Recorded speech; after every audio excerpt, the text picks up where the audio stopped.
मित्रों,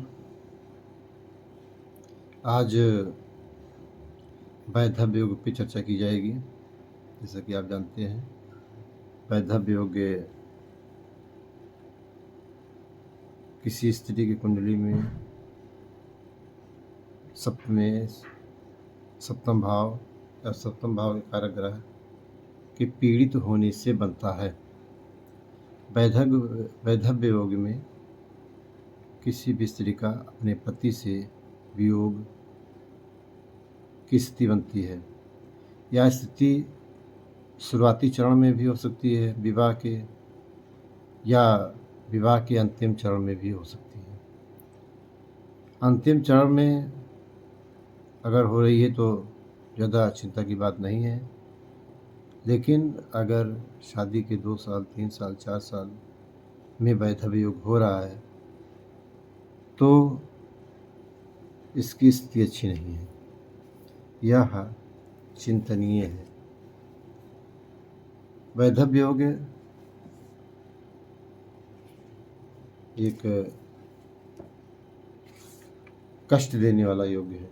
इस योग का निर्माण सप्तम भाव से होता है। सप्तम भाव में बैठे हुए ग्रह,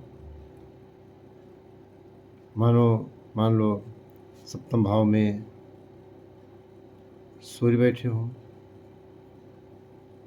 सप्तमेश शुक्र अष्टम में चला गया हो, और किसी स्त्री की कुंडली में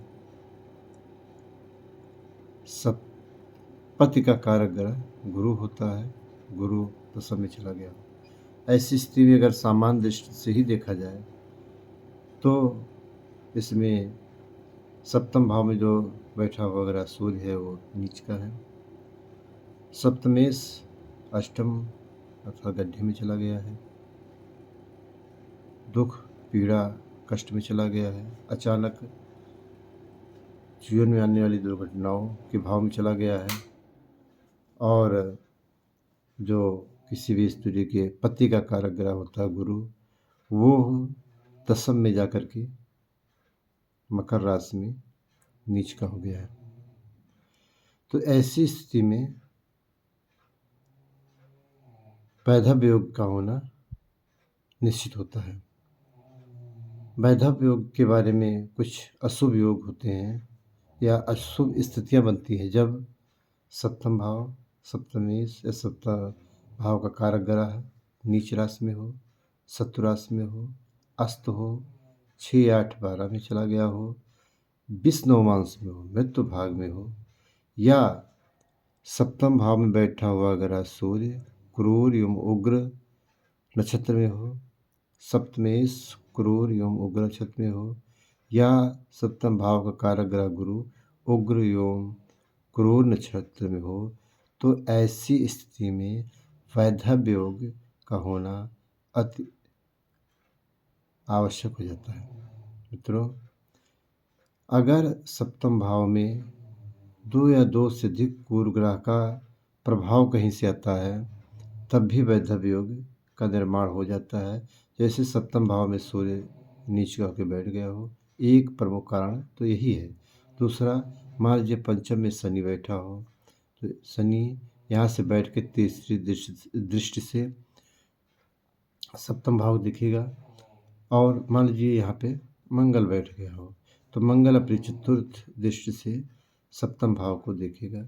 ऐसी स्थितियाँ भी बहुत कष्टदायक होती हैं, और ऐसी स्थितियों में भी वैधव्य योग होता है। ऐसी स्थितियों में अगर सप्तमेश अच्छी स्थिति में हो, गुरु अच्छी स्थिति में हो, तब भी ये घटनाएं घटित होती हैं। हाँ, अगर गुरु की सप्तम भाव पे, सप्तमेश पे किसी तरह की दृष्टि आ रही है, अच्छी दृष्टि आ रही है, 5वीं दृष्टि आ रही है, 9वीं दृष्टि आ रही है, तो यह घटनाएं विलंब में घटती हैं, लेकिन घटती अवश्य हैं। तो आज वैधव्य योग के बारे में चर्चा की गई। आशा है कि आप लोगों को समझ में आया होगा। बहुत बहुत धन्यवाद।